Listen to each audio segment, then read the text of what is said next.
Assalamualaikum warahmatullahi wabarakatuh.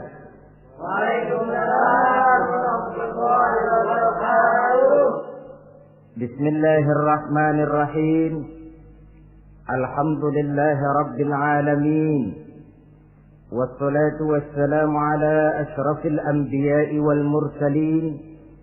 Sayyidina wa maulana وحبيبنا وشفيعنا محمد وعلى آله وأصحابه المجاهدين الطاهرين أما بعد.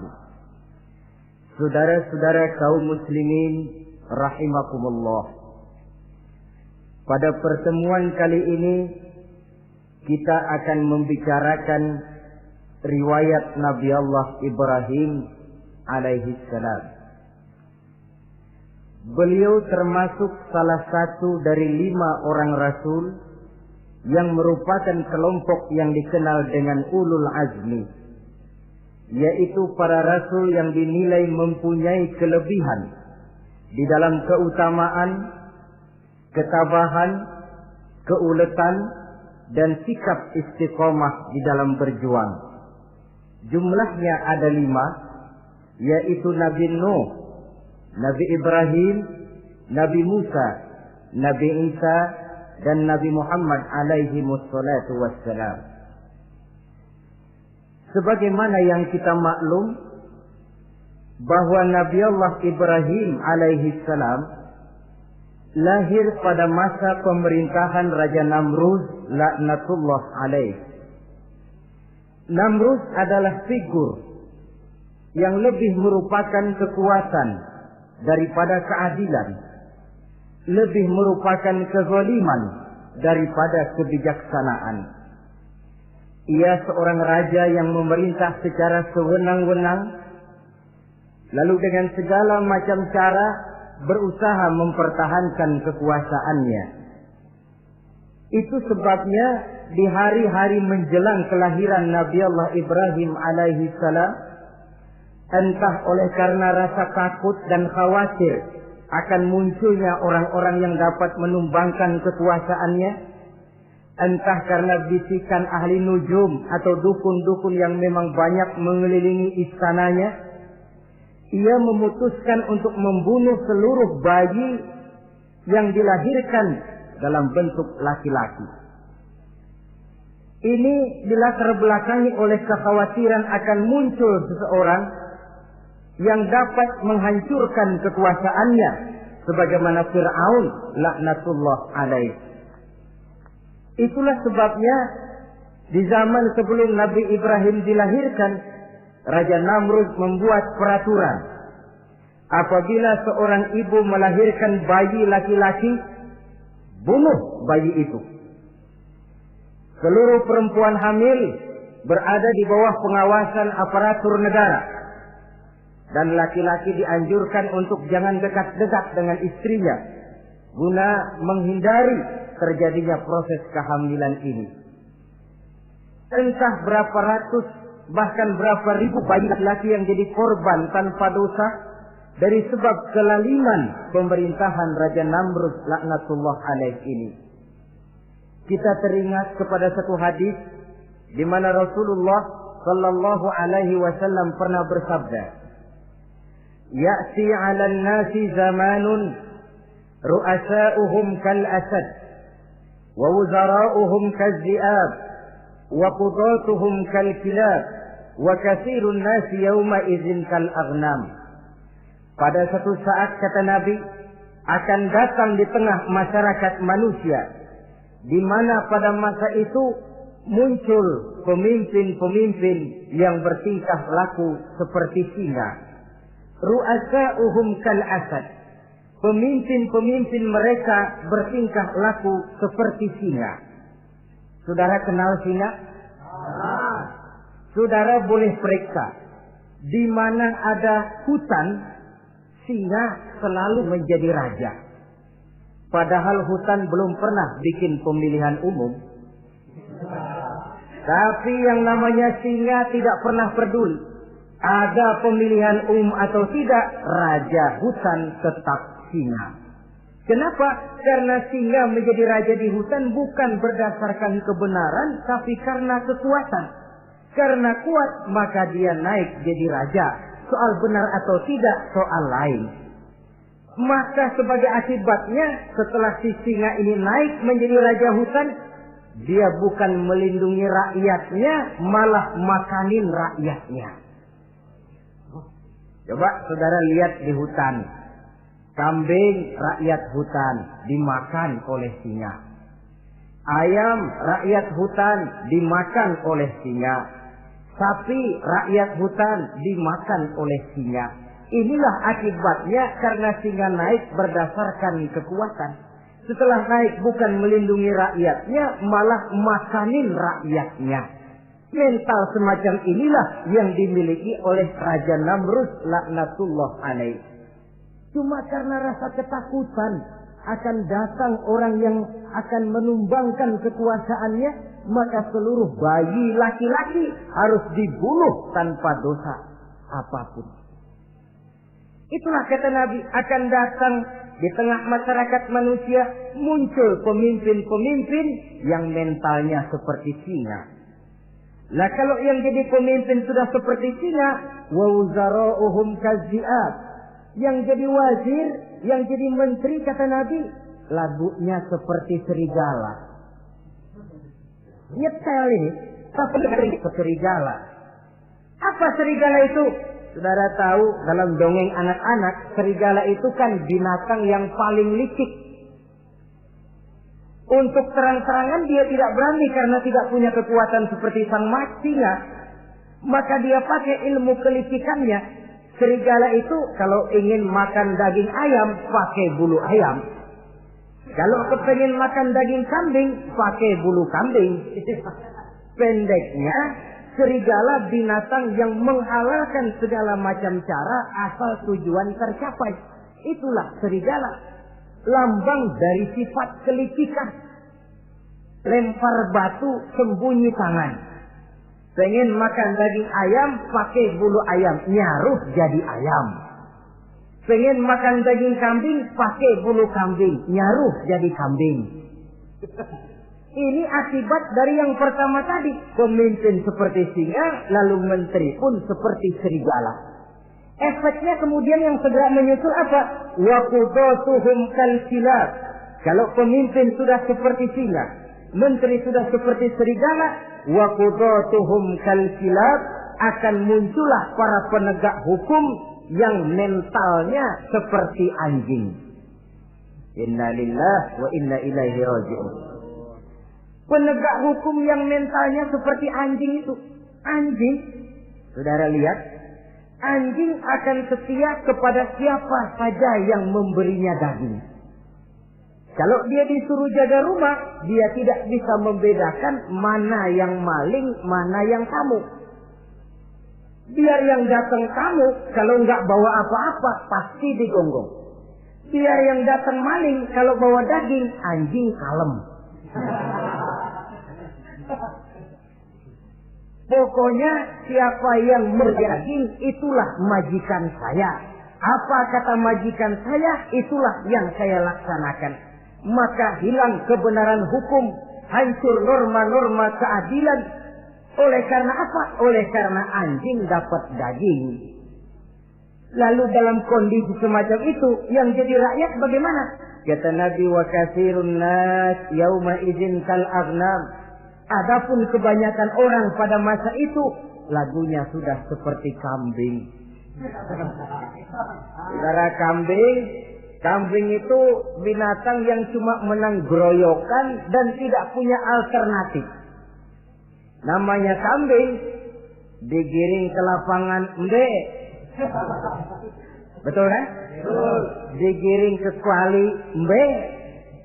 Dikasih makan rumput embe.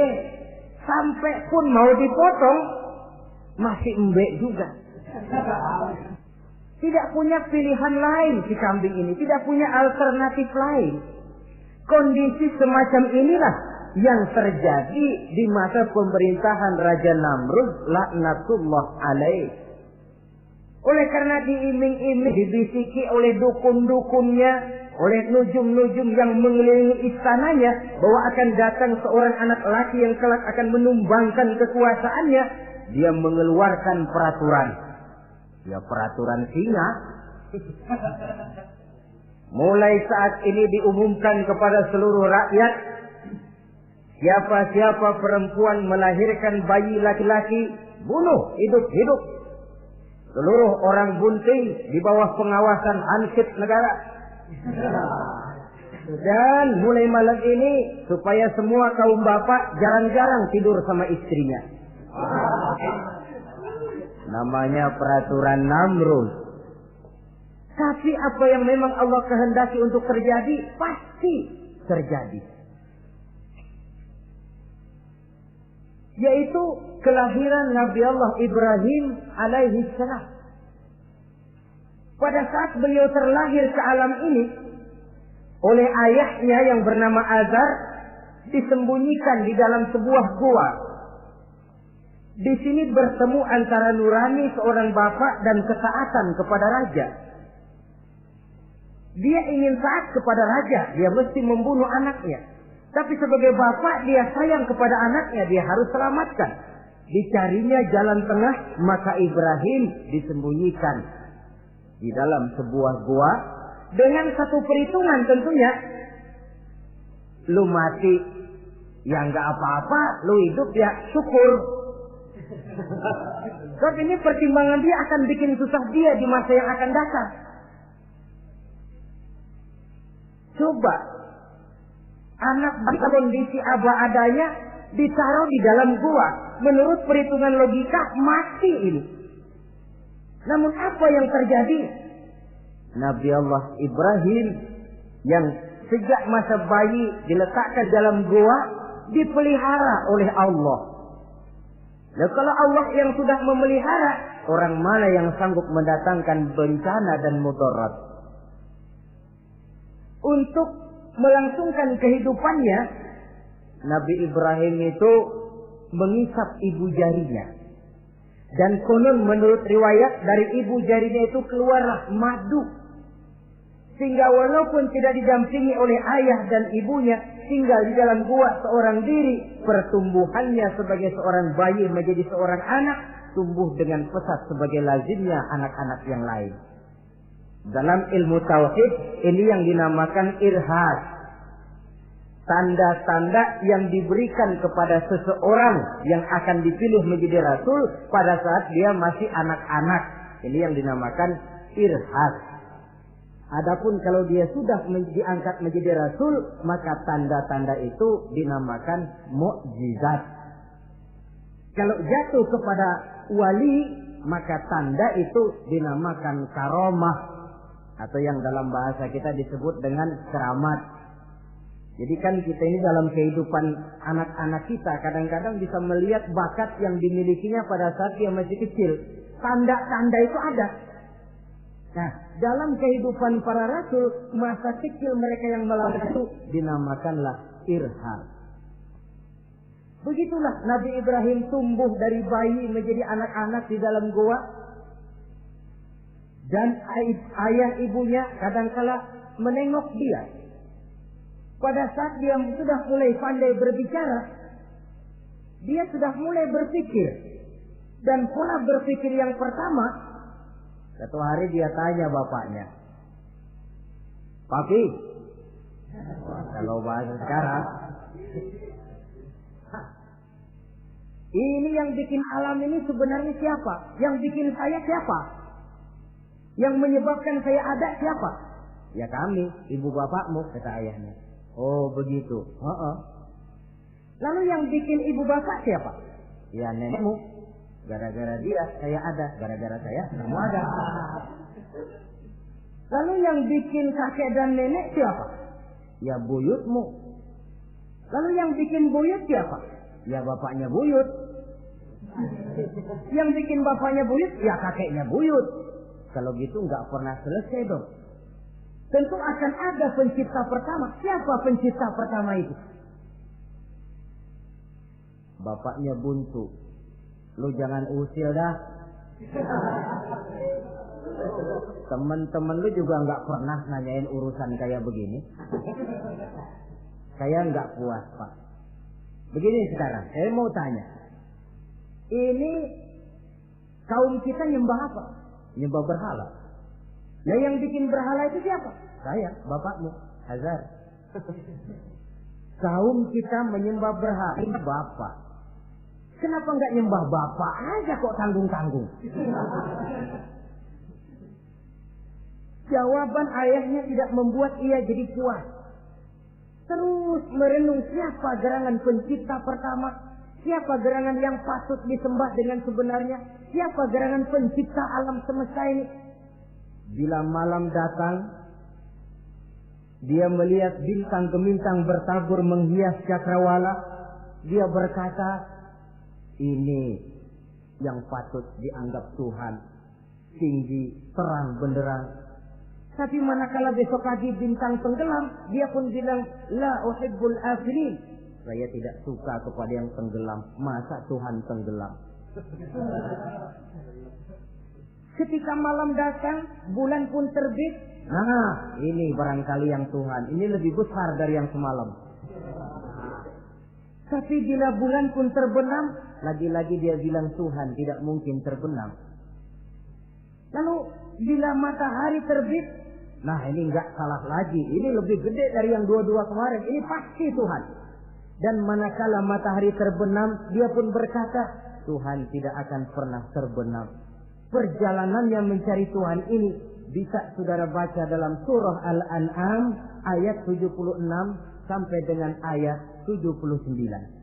Sampai Allah memberikan petunjuk kepadanya, mengangkatnya menjadi seorang rasul dan menyampaikan misi dakwahnya. Saudara-saudara kaum muslimin rahimakumullah. Dakwah yang pertama dilaksanakan tentu kepada bapaknya, kemudian kepada kaumnya. Secara psikologis ini kan makan nasi.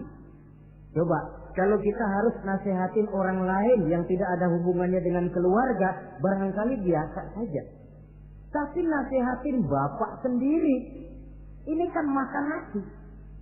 Mau didiamkan saja, batil dan sesat.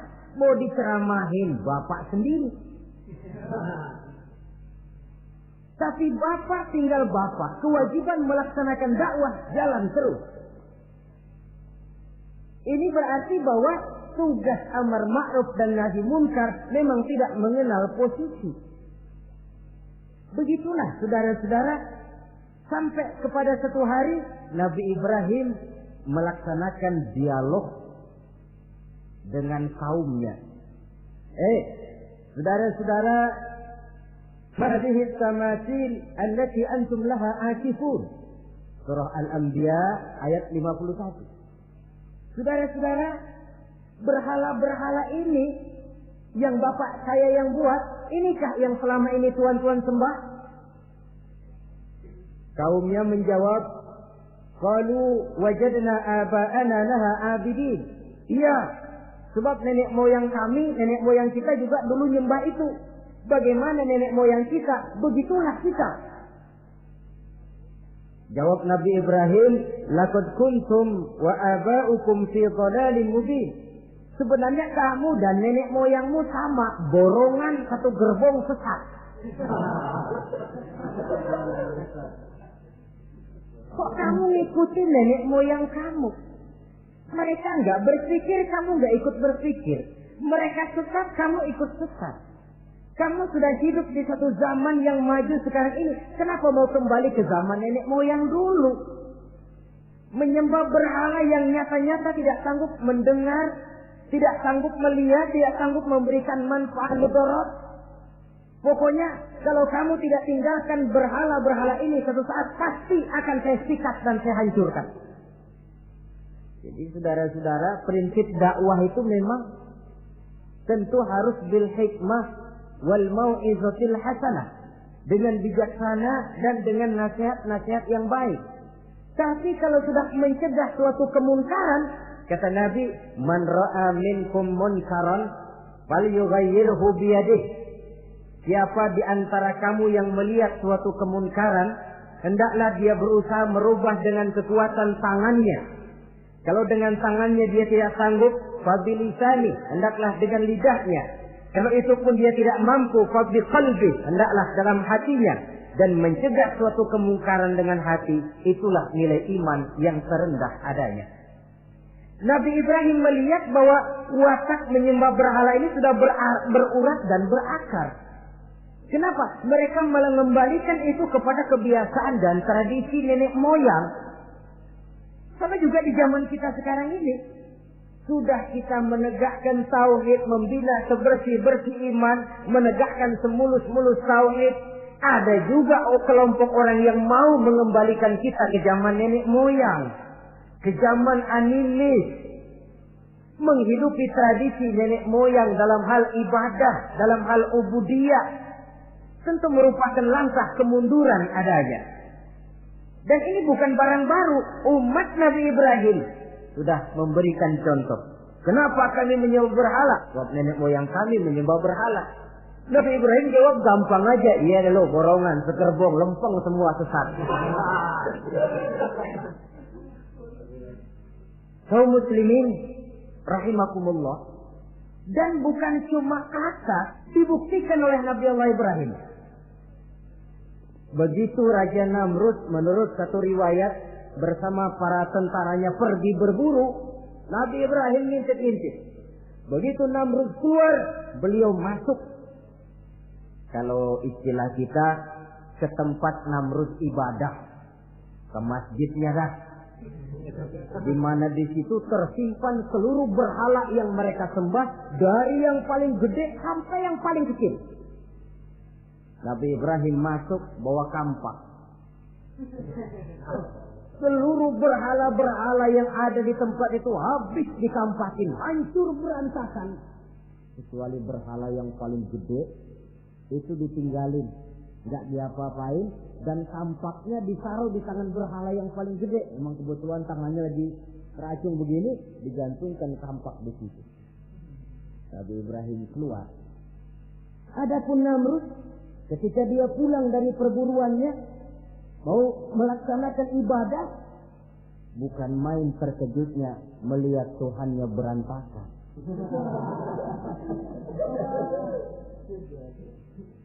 Waduh, ini celaka kerjaan siapa ini? Dikumpulkan para intel negara, staf-staf khusus. Ini ada supersip masuk kemarin, mengganggu stabilitas peribadatan kita. Ini mesti dicari siapa biang keroknya ini. Cari sampai ketemu siapa yang menghancurkan Tuhan-Tuhan kita ini. Intel pun disebar. Ada yang ke kota, ada yang ke desa, ada yang pokoknya ke seluruh penjuru. Sampai ada yang desas-desuskan. Tuan Raja, gimana? Saya dengar selentingan berita.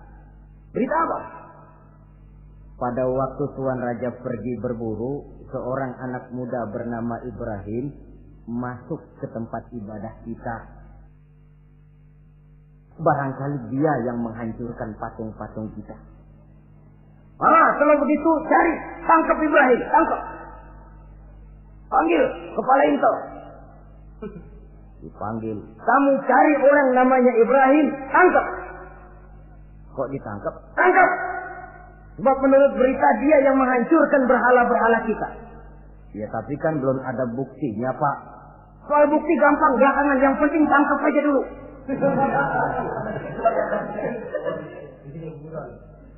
Ini supersip ini. Saudara-saudara, dicarilah Nabi Allah Ibrahim, ketemu, dihadapkan kepada Raja Namrud, disidang di pengadilan terbuka, disaksikan orang banyak, dibuka oleh Raja Namrud. Sidang luar biasa dalam rangka memeriksa dan mengadili tertuduh Ibrahim. Dengan ini kami nyatakan dibuka untuk umum. Terdakwa supaya dibawa ke dalam ruangan sidang. Dihadapkan Nabi Ibrahim. Nama Ibrahim. Orang tua. Tuduhan menghancurkan berhala. Hadza bi alihatina ya Ibrahim. Hai Ibrahim, benarkah kamu yang menghancurkan Tuhan-Tuhan kami? Ah, siapa bilang? Ada berita yang sampai kepada kami. Ketika kami keluar, kau masuk ke tempat kami ibadah. Ngaku aja dan ngaku. Daripada urusan jadi panjang, mendingan ngaku aja dah. Kata Nabi Ibrahim, enggak. Bal fa'aluhu kabiruhum hadza. Yang menghancurkan berhala-berhala Tuhan, berhala yang paling besar ini. Yang paling besar ini. Besarnya nunjuk ke patung, ininya nunjuk ke dirinya. Kabiruhum kepada berhala, hadza kepada dirinya sendiri. Wah, enggak, kata Nabi Ibrahim. Setahu saya enggak semua berhala hancur. Saya dengar yang paling gede enggak apa-apa. Ya. Dan ada kampak di tangannya. Kali yang gede tuh iseng.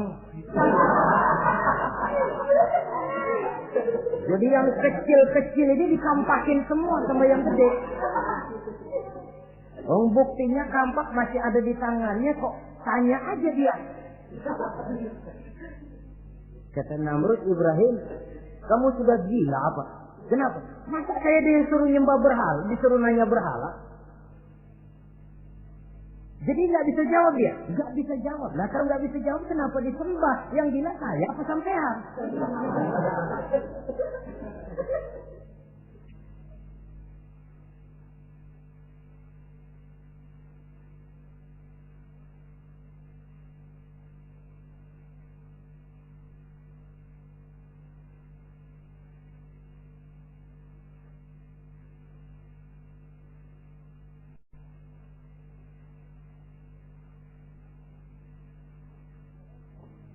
Merasa tidak sanggup menghadapi argumentasi yang diajukan oleh Nabi Allah Ibrahim, Namrud salap. Dalam kesalapannya itulah ia menjatuhkan vonis bahwa Nabi Allah Ibrahim dihukum bakar hidup-hidup. Pada hari yang ditentukan, dikumpulkanlah kayu bakar sebanyak-banyaknya, sehingga merupakan timbunan besar yang menyerupai sebuah bukit kecil. Apabila segalanya telah siap, kayu bakar itu pun disulut orang, dan api mulai menjilat ke sana kemari, makin lama makin besar, makin lama makin besar, sehingga tentara Namrud bingung. Ini Ibrahim bagaimana ngebakarnya? Kalau kita anterin ke api, kitanya ikut angus. Dilemparin gak mungkin sampai. Lalu mereka menemukan akal. Dibuat semacam lentingan busur panah. Kalau istilah kita di kampung kayak selepetan begitu. Sehingga Nabi Ibrahim dilemparkan dan tepat jatuh di tengah kobaran api yang menggunung. Namrud tentu saja memandang dengan perasaan puas. Segenap konco-konco dan antek-anteknya melihat dengan hati yang lega. Dan semuanya merasa hancur sudah biang kerok yang selama ini menjadi racun dan duri dalam kehidupan kita. Tapi rupanya yang mereka mau lain dengan yang Allah mau. Ketika Nabi Allah Ibrahim hampir masuk ke tengah kobaran api yang menggunung itu, datanglah perintah Allah kepada api. Ya naru kuni bardan wa salaman ala Ibrahim. Hai api, dinginlah kamu, selamatkan Nabi Ibrahim. Api ini tunduk kepada perintah Allah. Ia pun dingin. Sehingga Nabi Ibrahim di tengah kobaran api yang menggunung, seujung rambut pun tidak terbakar, malah kedinginan di tengah kobaran api. Lalu api ini dari besar, makin lama makin kecil, makin lama makin kecil, akhirnya padam. Yang ada tinggal tumpukan arang dan debu. Kata Namrud, mampus lo Ibrahim. Rasain. Barangkali istilah kita nih, makan pencarian lo. Pakai bertingkah mencaci maki Tuhan kami, menghancurkan berhala-berhala. Sekarang rasakan hasil usahamu. Sorak-sorai pun kedengaran. Begitu lagi sorak-sorak dari tumpukan abu dan arang itu gerak-gerak. Kerusak. Kok ini ada arang bergerak-gerak? Rupanya dilihat-lihat, makin lama makin nyata. Nabi Ibrahim keluar dari tumpukan arang dalam keadaan utuh, tidak kurang satu apapun. Sebenarnya andai kata Namrud mau menggunakan akalnya, saat itu dia tentu menemukan satu hal yang luar biasa.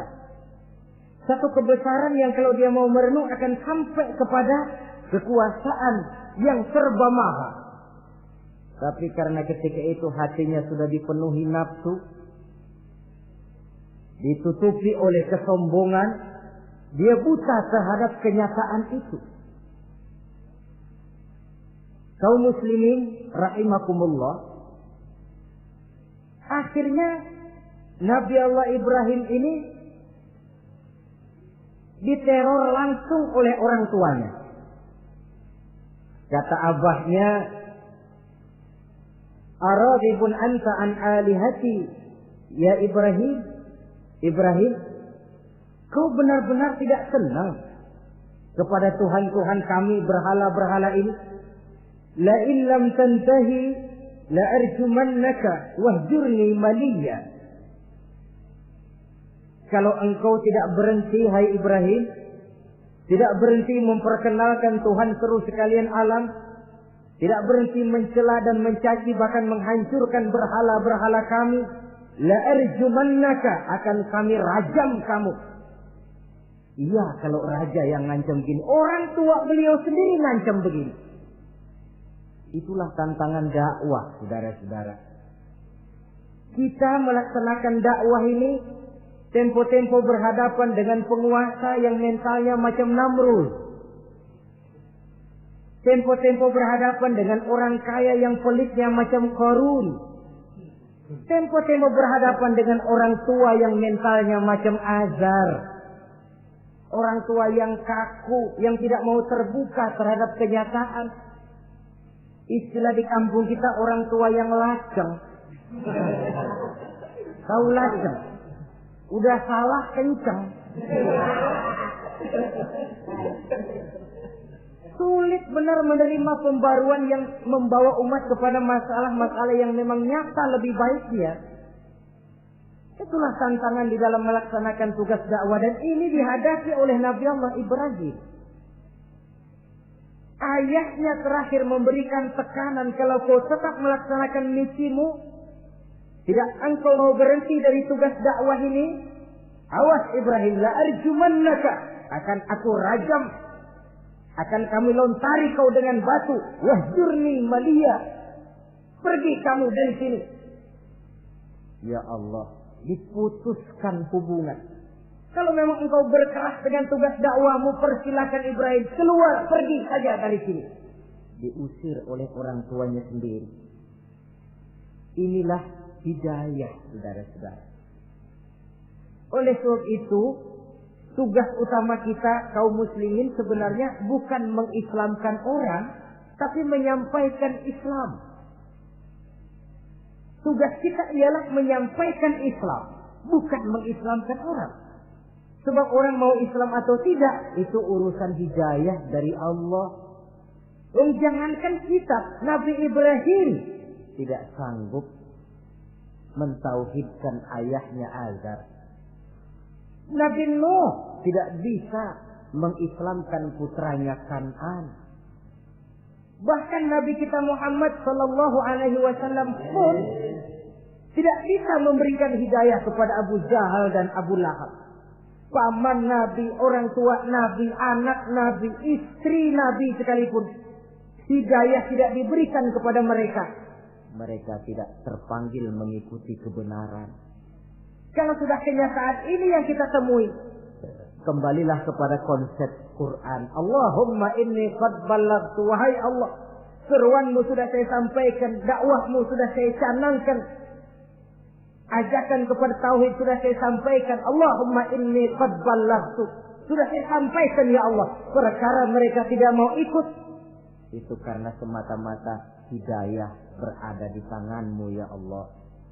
Kalau kemari landasan dakwah kita, insya Allah tugas dakwah kita berkelangsungan. Kalau tidak, makan hati. Kita pikirin, ya orang gua ajak benar-benar nggak mau, ya dipikirin. Saya ajak ngaji malah dikasih maki, saya ajak yang baik malah saya dicemoohkan. Kok begini dakwah?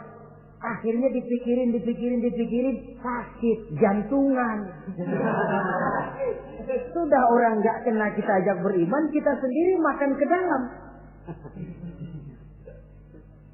Itulah Quran meletakkan konsepsi dasar, sampaikan dakwah dengan baik, bil hikmah wal mau'izatil hasanah wajadilhum billati hiya ahsan. Kalau ternyata metode sudah baik tapi orang tidak juga mau beriman, tanamkan dalam hati, Allahumma inni qad ballaghtu. Ya Allah, tugas saya cuma sekedar menyampaikan. Perkara mereka tidak mau, saya sudah menyampaikan ya Allah, terserah hidayahmu. Kelapangan jiwa akan kita temui di sana. Entah berhadapan dengan penguasa yang punya mental kayak Namrud, bertingkah laku sewenang-wenang, aji mumpung, mentang-mentang kuasa lalu saenake dhewe,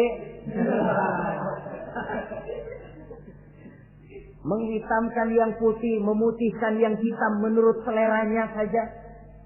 Entah berhadapan dengan orang kaya yang punya mental seperti Qarun, makin kaya tapi makin bakhil, atau berhadapan dengan orang-orang tua yang punya tingkah laku seperti Azar. Diperlukan sikap lapang dada untuk menyampaikan risalah Islam ini. Terhadap reaksi keras dari abahnya ini apa? Kata Nabi Ibrahim. Surah Maryam ayat 47 menjelaskan, Salamun alaika, sa'astaghfiru laka rabbi, innahu kana bi hafiyya, wa a'tazilukum wa ma ta'buduna min dunillah. Kalau memang begitu Abah, Salamun alaika. Oke Abah, selamat jalan. Marilah kita tempuh jalan kita masing-masing. Saya memang anak Bapak, tapi tauhid adalah prinsip. Allah Tuhan saya. Ini prinsip. Kalau Bapak tidak mau mengikuti seruan saya, padahal saya sayang kepada Bapak, saya cinta kepada Bapak, saya tidak ingin Bapak bersekutu dengan setan. Saya tidak ingin Bapak menemani setan di dalam neraka. Saya ingin menyelamatkan Bapak. Tapi ini rupanya vonis Bapak. Hendak merajam saya, mengusir saya dari sini. Oke, Bapak. Salamun alaika. Selamat jalan. Sa'astaghfirullah. Saya akan memohon ampun kepada Allah untuk Bapak. Memohon ampun. Jadi walaupun dalam Islam kita berbeda akidah dengan orang tua, tetapi kewajiban untuk berbakti tidak menjadi putus karenanya. Dalam surah Luqman dijelaskan, apabila kedua orang tuamu memaksamu untuk menyekutukan Allah, jangan taati. Tetapi sungguh pun demikian, wa sahibhuma fid dunya ma'rufa. Tetaplah engkau pergauli keduanya di dunia ini secara baik. Toleransi yang besar ditunjukkan oleh Islam. Dan lebih besar lagi dilaksanakan oleh Nabi Allah Ibrahim. Sungguh pun Bapak sudah mengusir saya, menolak mentah-mentah ajaran tauhid, tetap juga menyembah berhala, tetap juga bersekutu dengan setan. Saya akan memohonkan ampun kepada Allah untuk Bapak. Wa atazilukum. Saya akan menjauhkan diri dari apa yang Bapak sembah, dari apa yang kaum kita sembah selain daripada Allah. Bapak menyembah berhala, kaum kita ini menyembah berhala. Wa a'tazilukum. Saya akan menyingkir dari semua itu. Selamat jalan awak. Istilah kita goodbye my dear. Ini jalan yang membedakan saya dengan abah. Jalan tauhid dan jalan syirik. Di sini kita harus berpisah. Walaupun dengan berat hati kita berpisah. Jadi keluarga dan akidah punya garis yang jelas. Umumnya, ya walaupun baik tapi memang harus ditingkatkan. Umumnya kita ini kan mayoritas merasa sebagai muslim karena keturunan. Kenapa kamu Islam? Bapak saya Islam, nenek saya Islam, saya Islam. Baiklah, itu pun baik. Pada mulanya memang harus begitu.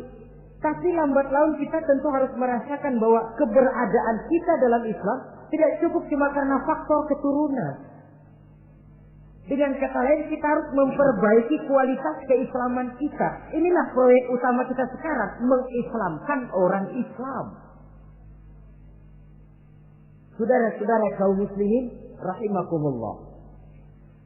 Maka Nabi Ibrahim pun meninggalkan orang tuanya, meninggalkan kaumnya, uzlah, hijrah ke tempat Baitul Maqdis, daerah di Palestina sekarang ini. Sejarah kehidupan Rasul umumnya memiliki kemiripan. Rata-rata ditentang oleh kaumnya sendiri dan sebagian besar lalu hijrah. Itu barangkali memang resiko dari satu perjuangan. Nah, begitu tantangan yang dihadapinya dalam melaksanakan dakwah.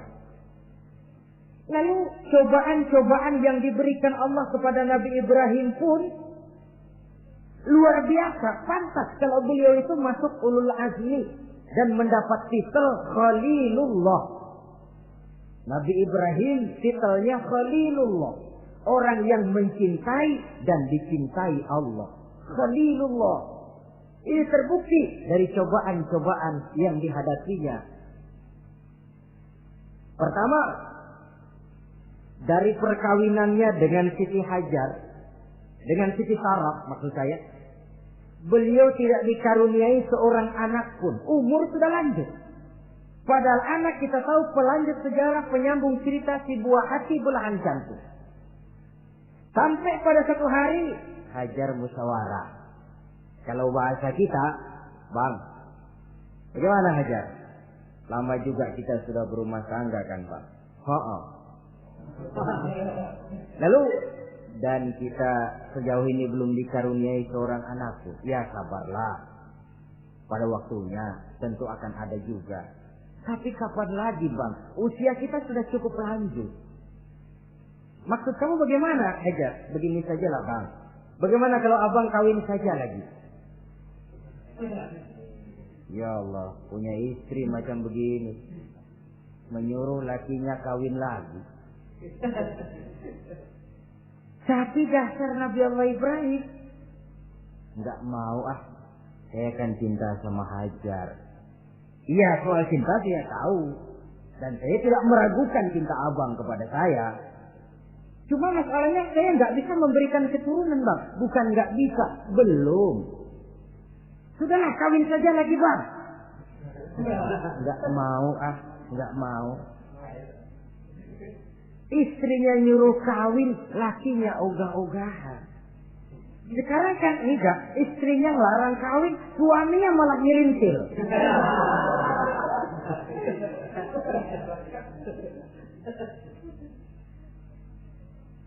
Sampai ketika didesak kata Ibrahimnya, kalau itu yang Sarah Hajar mau, biarlah, jadilah.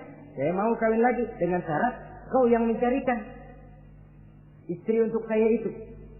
Oleh Siti Hajar dipilihkan Siti Sarah. Kawinlah Nabi Ibrahim dengan Sarah. Dari Sarah ini beliau dikaruniai seorang putra bernama Ismail alaihi salam. Nah, cobaan datang untuk menguji Khalilullah ini. Hai Ibrahim, kau cinta kepadaku, kata Allah seolah-olah. Setelah kau punya anak, masuk rasa cinta anak ke dalam hatimu. Allah mau buktikan mana cintamu yang lebih besar, kepada anakmu atau kepada aku, kata Allah. Maka turun perintah untuk menyembelih anaknya sendiri. Satu riwayat menceritakan bahwa latar belakang perintah menyembelih anak ini sebenarnya gara-gara Nabi Ibrahim juga ketelepasan ngomong. Beliau pernah menyembelih 300 ekor onta dan 1000 ekor kambing. Dagingnya dibagikan kepada fakir miskin. Dilaksanakan penyembelihan itu untuk mendekatkan diri kepada Allah. Dekat. Tidak cuma manusia, malaikat kagum. Dipuji Nabi Ibrahim. Bukan main Ibrahim. Kaya, berani. Ya, kalau miskin berani, nekat kali. Ini kaya, berani. Menyembelih 300 unta, 1000 kambing, dagingnya disedekahkan kepada fakir miskin. Luar biasa Ibrahim. Ketika dipuji orang banyak, itulah beliau timbul sifat manusianya. Apa kata beliau? Saya mah jangankan kambing sama unta, anak juga kalau saya punya disuruh potong, saya potong untuk mendekatkan diri kepada Allah. Kenapa ketelepasan ngomong begitu? Sebab waktu itu belum punya anak. Ngomongnya enak. Sama juga kita, goma kalau punya motor, siapa juga ketemu di jalanan, gue boncengin. Lagi belum punya. Kalau udah punya, lain gayanya. Itu biasa itu, omongan orang belum kaya emang begitu.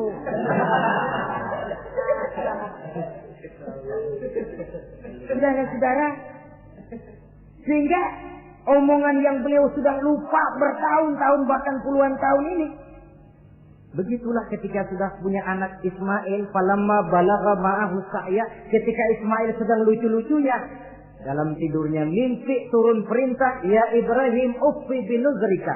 Hai Ibrahim, bayar nazarmu. Nazar? Iya. Apa nazar? Dulu pernah ngomong apa, ingat enggak? Jangankan cuma kambing, unta, anak pun kalau punya disuruh potong, saya potong. Jadi anggap nazar. Bayar nazarmu, potong anakmu. Dipikirin siangnya, semalam itu benar-benar perintah Allah apa cuma ngimpi? Kalau ngimpi kok jelas amat.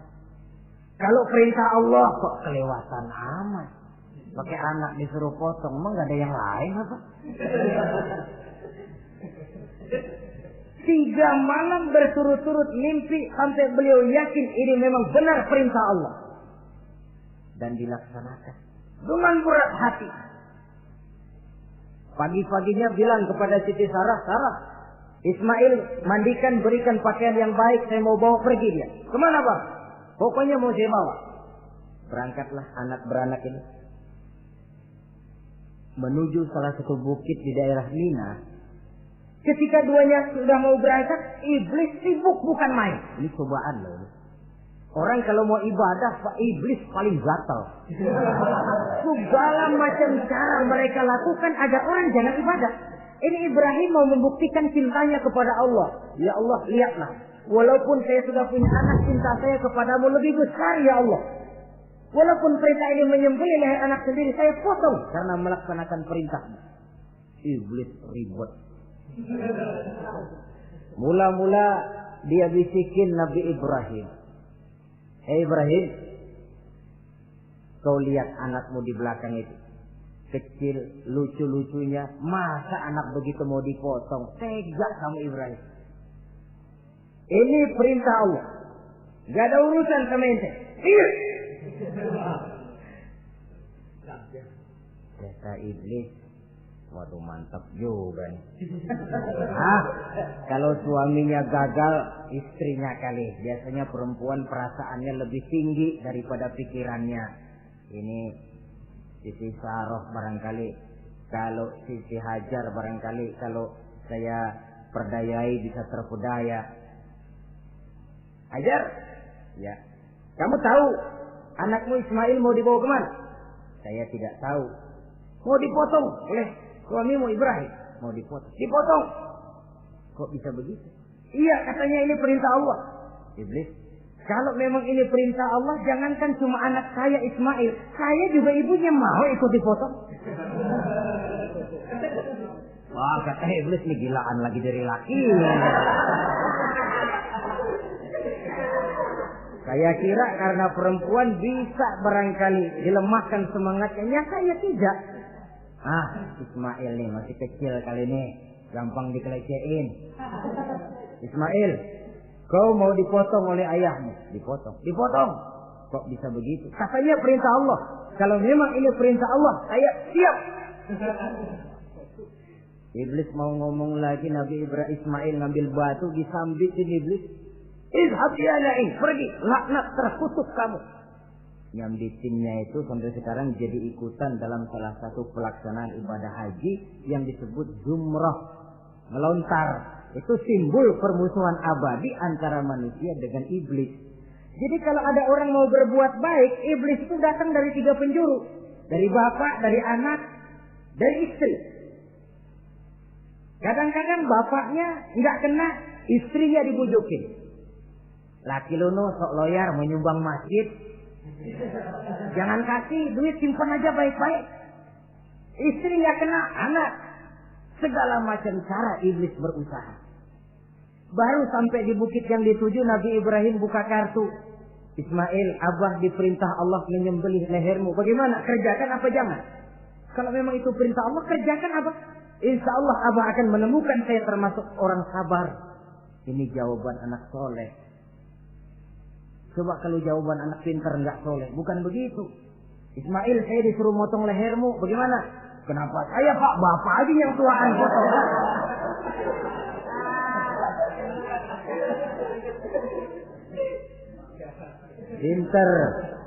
Pinter, tapi nggak soleh ya begitu itu, minteri jadinya.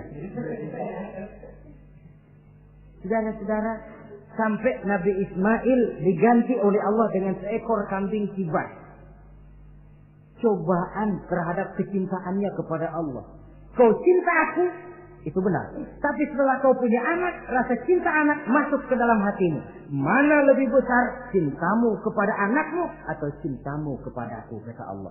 Terbukti cintanya kepada Allah lebih besar daripada cintanya kepada anaknya. Bukankah nilai cinta itu baru terasa nyata kalau sudah lewat cobaan, lewat pembuktian? Sehingga dengan demikian kata orang, biasanya cinta itu menuntut pengorbanan.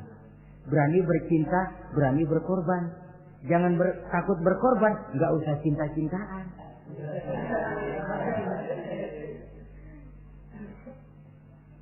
Saudara-saudara, sebab kalau orang sudah berbuat untuk sesuatu yang dicintainya, sangat boleh jadi si lemah akan jadi kuat, yang jauh jadi terasa dekat, yang takut jadi berani. Kalau orang sudah melakukan sesuatu untuk yang dicintainya. Seorang bapak karena cintanya kepada anaknya, dia rela pergi pagi pulang sore, peras keringat banting tulang supaya hari depan anaknya lebih baik daripada dia. Seorang suami yang cinta kepada istrinya, tidak soal dia kepanasan dan kehujanan, mencari yang sulit-sulit yang diinginkan oleh istrinya. Contoh paling dekat saja, kalau istrinya sedang mengidam, biar tengah malam buta minta mangga dan gak musim mangga, rusak-rusak suaminya cari mangga. Cinta memang membuat yang jauh jadi terasa dekat. Lalu cobaan lain ketika turun perintah melaksanakan khitan. Umur beliau menurut riwayat Abi Daud sudah umur 80 tahun. Di zaman belum ada pisau cukur, silet, gunting, kulit sudah alot. Tapi ini perintah Allah, laksanakan. Resiko belakangan. Nabi Ibrahim pandai memilah mana kepentingan pribadi, mana perintah Allah. Nah, perkara beliau nanti pindah ke Mekah, membangun Ka'bah sampai kepada hari tuanya, ini berkaitan dengan Nabi Allah Ismail, dan akan kita bicarakan pada pertemuan di mana kita nantinya akan membicarakan riwayat Nabi Ismail alaihi salam. Untuk riwayat Nabi Ibrahim, walaupun serba singkat, hingga ini sajalah dahulu, dan mudah-mudahan menjadi tamsil, ibarat dan contoh yang bisa kita jadikan pegangan di dalam kehidupan kita sehari-hari. Terima kasih banyak atas segala perhatian. Mohon maaf atas segala kekurangan. Usikum wa nafsi bitaqwallah. Wassalamualaikum warahmatullahi wabarakatuh.